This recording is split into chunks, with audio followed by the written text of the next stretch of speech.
Bonjour à toutes et à tous, merci d'être très nombreux à me suivre sur ma chaîne YouTube, Shark Official. J'essaie souvent de commenter l'actu en donnant mon modeste point de vue par rapport à des événements qui se passent dans le monde.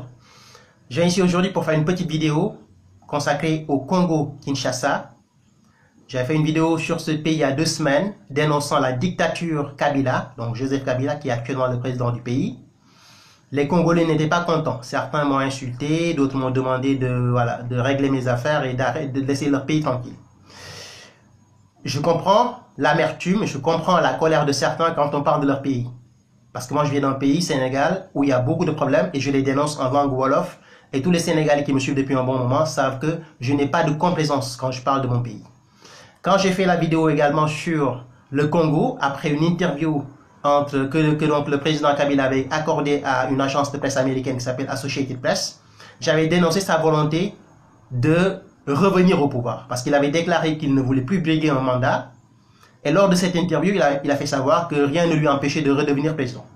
Je pense juste que c'est un foutage de gueule. On ne peut plus accepter aujourd'hui qu'en Afrique, des présidents pensent que la constitution du pays, c'est juste une petite page qu'on peut déchirer et changer les choses comme on veut.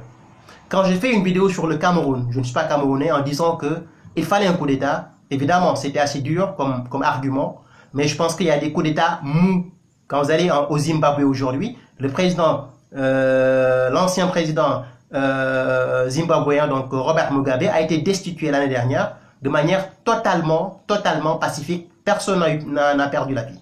Et c'est ce que je voulais pour le Cameroun, parce que quand vous avez un président camerounais qui dirige le pays depuis plus de 20 ans, je dirais même depuis plus de 30 ans, je pense qu'on n'est plus dans une démocratie, c'est une dictature. C'est une dictature, tout le monde le sait. Les Camerounais n'étaient pas contents, certains m'ont insulté, mais d'autres ont compris que j'avais raison. Je pense qu'aujourd'hui, au Congo, on est en train de traverser des moments assez compliqués. Demain, c'est l'élection présidentielle.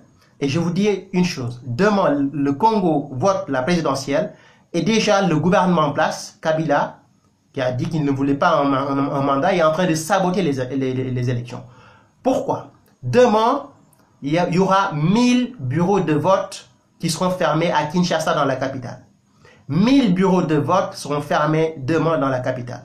Il y a une semaine, j'ai fait un article sur mon site internet, 8000 machines à voter ont été incendiées et personne ne sait qui est à l'origine qu'est-ce qui est à l'origine de cet incendie. Personne ne peut dire. Donc demain, il y a 1000 bureaux de vote qui vont être fermés. Il y a une semaine, 8000 machines à voter ont été incendiées. Et qu'est-ce qui se passe aujourd'hui? Kabila demande à ce qu'on ferme les bureaux de vote, dans des endroits où il y a des malades, donc des gens qui souffrent de l'Ebola. Parce qu'apparemment, d'après ce que j'ai pu comprendre dans la presse, c'est dans ces endroits-là où il y a une très forte opposition. Donc, si ces gens qui habitent là-bas votent massivement, il y a de très fortes chances que son pouvoir tombe. Donc, pour éviter de perdre de pouvoir, il a demandé aux gens de ne pas voter pour le simple prétexte qu'il y a des gens qui sont malades de Ebola dans cette partie du pays. Hier, j'ai pu lire dans la presse, je n'ai pas encore la confirmation, qu'il y a même des manifestants qui sont entrés dans des hôpitaux et qui ont sorti de force des gens qui sont en train de souffrir de l'Ebola. C'est incroyable ce qui est en train de se passer au Congo. C'est une dictature pure et simple. Je fais cette vidéo parce que ce matin, je me suis connecté sur les réseaux sociaux comme je le fais régulièrement et j'ai vu qu'il y avait une vidéo qui a été faite par des jeunes Africains. Il y a une femme malgache, il y a eu 2 Sénégalais, il y a un Camerounais, un Congolais, etc. qui ont tous demandé à Kabila de ne pas verser le sang. C'est juste ce que nous voulons.